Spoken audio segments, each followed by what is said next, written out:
Halo teman-temanku semuanya, dimanapun kalian berada. Semoga teman-teman selalu dalam keadaan yang sehat dan selalu dimudahkan dalam mencari rezeki. Berjumpa kembali bersama channel Ruang Imajinasi, channel yang berisikan tentang konten cerita romantis yang diberi latar belakang berupa video pemandangan alam. Pada kesempatan kali ini di hari Jumat tanggal 7 Februari tahun 2025. Untuk kali ini saya masih melanjutkan kisahnya Asep ya teman-teman, yang saat ini sudah sampai di episode ke-13 pada season kedua. Dan untuk kisah kali ini bermula sewaktu Asep dan Uwa Afri menginap di vilanya ya, karena Uwa Afri mau ditemani oleh Asep.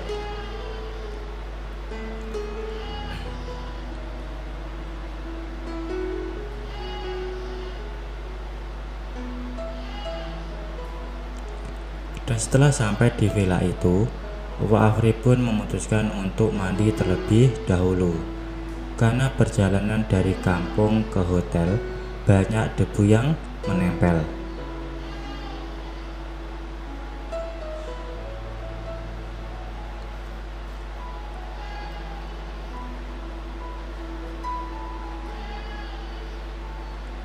Kemudian Asep pun menunggu di depan sambil meninggalkan Uwa Afri dan disuruh nanti kalau sudah selesai mandi ambil dan pakai kimono yang berada di lemari kaca. Wanita Afghanistan itu mengangguk sambil tersenyum manis. Memang di setiap kamar mandi yang biasa ia pakai, baik di rumah, di villa maupun di hotel, Asep selalu punya stok kimono dan handuk baru. Sebenarnya kimono dan handuk baru itu tidak ada yang sengaja ia beli. Semuanya pemberian supplier sebagai special gift untuk owner. Hampir setiap bulan Asep menerima hadiah istimewa itu, sehingga ia pun membagikannya ke kamar-kamar mandi yang biasa ia pakai. Untuk memudahkan acara spesial dengan istri Uwak Dharma itu, Asep mengambil celana pendek dan baju kaos serba putih dari koper di dalam yang selalu ia bawa sebagai persiapan. Hal itu mengingatkannya pada waktu sedang bertugas di Singapura untuk menemani beberapa wanita setengah baya. Pada saat itu usia Asep baru 18 tahun. Tapi sampai sekarang pun ia masih suka, karena setiap kali berada di samping wanita setengah baya, Asep merasa sebagai pihak yang sangat dibutuhkan. Lalu wanita setengah baya itu akan mengikuti selengkap mungkin, dengan segala keterampilannya yang membuat Asep terkesan. Berbeda dengan cewek yang masih rendah atau nol jam terbangnya, cewek seperti itu biasanya cuma menjadi sosok yang pasif, bahkan terkadang menutupi mukanya dengan telapak tangannya waktu Asep sedang menyenangkannya.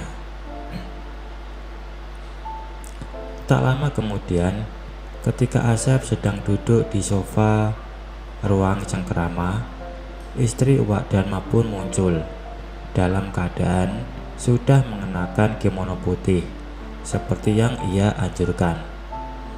Lalu duduk di samping Asep, lalu berkata bahwasanya sekarang ia sudah benar-benar siap. Asep tersenyum dan Keinginannya pun mulai datang.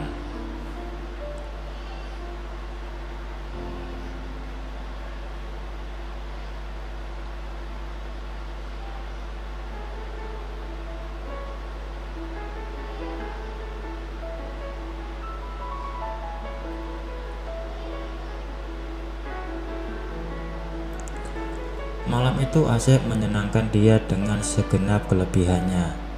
Bahkan malam itu istri Wak Dharma sampai 5 kali sampai. Sementara Asep pun 2 kali lagi. Barulah ia benar-benar merasa senang.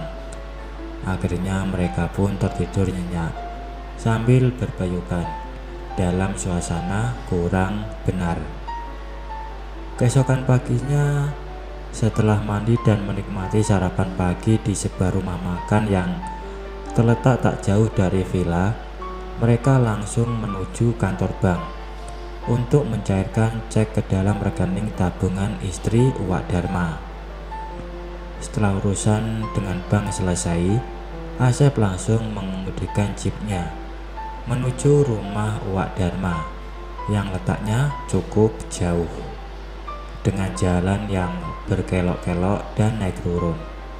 Bahkan ada beberapa kilometer jalannya berbatu-batu, sehingga jeepnya seolah tengah melintasi jalan off-road. Tengah hari barulah mereka tiba di rumah Wak Dharma, di tengah kampung yang masih jarang rumahnya. Seorang lelaki tua berbadan tinggi gemuk menyambut Asep dengan hangat. Dialah kakak sepupu ayahnya yang harus Asep panggil Wak Dharma itu.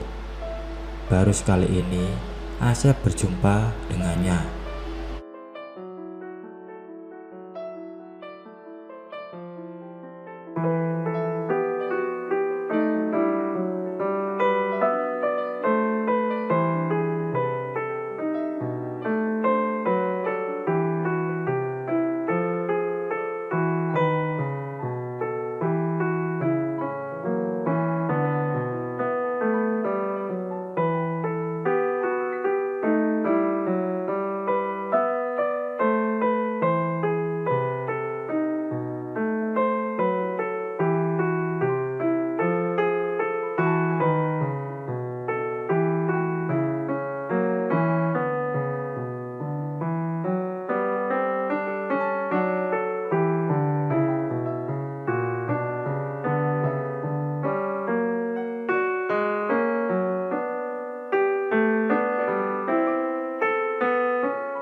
Setelah berada di dalam kamarnya, istri Uwak Dharma itu memindah semua yang ia bawa.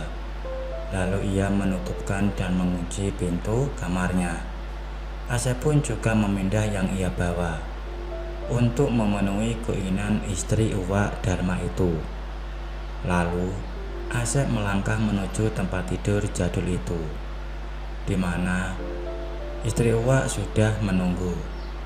Asep memang sudah terbiasa melakukan dengan Mama Lani di depan ayahnya. Sudah terbiasa melakukan dengan Bunda dan Mami di depan ayahnya. Tapi kali ini ada perasaan ragu saat mau melakukan dengan istri Uwak Dharma itu. Karena Asep tidak tahu seperti apa perasaan Uwak Dharma pada saat Asep dan istrinya berada di dalam kamarnya tersebut. Tapi begitu Asep mulai melakukannya, ia mulai merasa layang lagi ke alam yang teramat indah ini. Peristiwa indah bersama istri Uwak Dharma itu sering menggoda pikiran Asep di hari-hari berikutnya. Namun, ia selalu ada sasaran baru yang membuatnya bisa mengalihkan pikirannya. Itulah perjalanan kehidupan Asep yang selalu dihadiahi perempuan dan perempuan terus. Sampai pada suatu hari, sore itu Asep sudah mau pulang dari hotelnya. Tapi ia mau mengecek kamar nomor 501 hanya untuk mengecek keadaannya, karena Asep akan mengupgrade-nya. Maklum kamar 501 itu jarang disewakan, kecuali kalau dalam keadaan terdesak saja. Namun setelah melihat keadaan di dalam kamar 501 itu, Asep berubah pikiran. Karena semuanya masih serba bagus, masih tetap layak sebagai kamar hotel bintang 4. Sehingga Asep merasa tak perlu di-upgrade lagi. Maka ia pun masuk lift lagi untuk turun ke lantai 1. Begitu ia masuk, ada seorang wanita yang sedang hamil bergegas masuk ke dalam lift. Mungkin takut keburu liftnya Asep turunkan.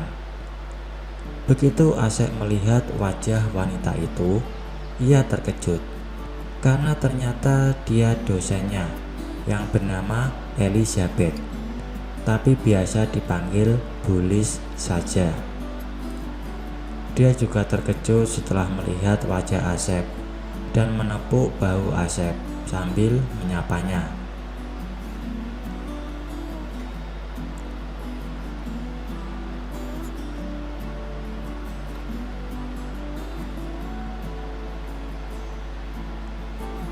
Kemudian Asep pun mengajak Bu Lis ke ruang kerjanya dulu.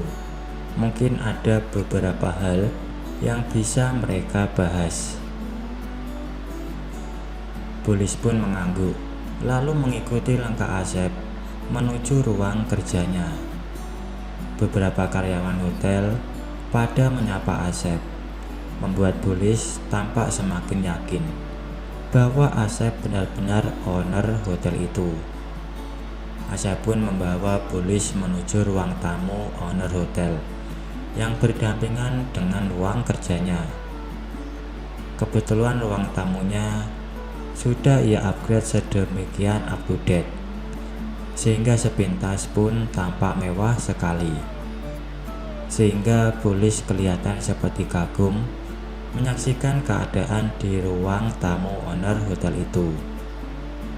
Lalu Asep dan Bu Lis pun duduk berdampingan di sebuah sofa import.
petualangan baru Asep sudah terbentang di depan matanya.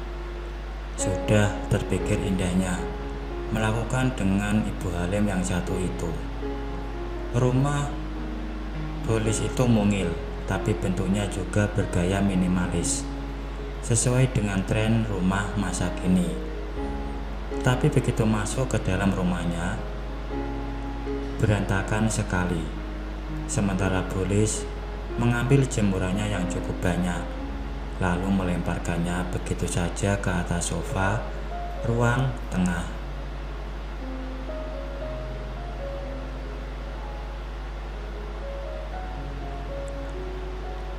Cuma ditemukan begitu saja. Sebagian ada yang jatuh ke lantai.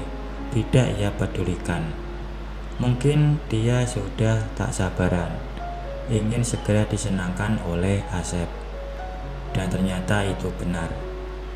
Ia mengajak Asep masuk ke dalam kamarnya, sambil memindah semua yang ia bawa.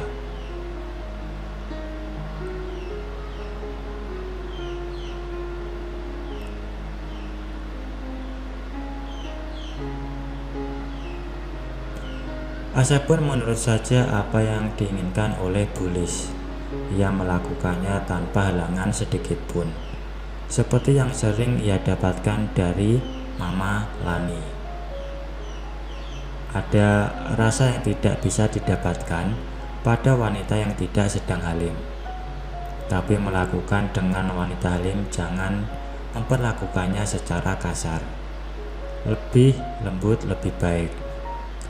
Dan sebenarnya Asep masih bisa lebih lama lagi. Tapi ia merasa kasihan pada dosennya yang sedang halim itu.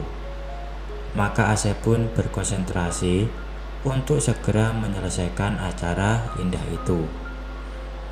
Dan ketika Bulis bergerak, Asep pun agak lebih giat bekerja.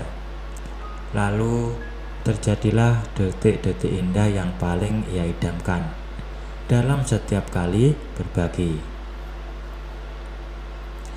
Malam itu Asep menginap di rumah Bulis sesuai dengan permintaannya. Tentu saja bukan sekedar menginap, tapi juga berbagi dan berbagi lagi. Tengah malam barulah mereka selesai dengan kegiatan indah itu, lalu tidur. Dan keesokan paginya Bulis masih ingin dikasih sarapan pagi. Asep pun mengabul keinginannya, karena ia sendiri ingin lagi dengannya.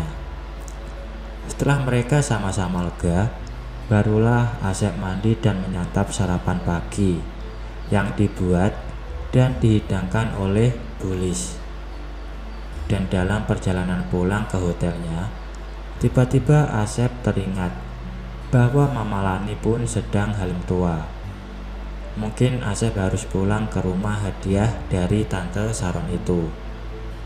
Tapi bagaimana kalau Mama Lani ngajak nanti? Kelebihannya sudah ia berikan pada Bulis tadi malam dan tadi pagi. Akhirnya Asep pun pulang ke hotelnya saja. Di dalam kamar pribadinya, barulah Asep benar-benar beristirahat untuk memulihkan diri. Baik teman-teman, mungkin untuk cuplikan ceritanya saya akhiri sampai di sini ya.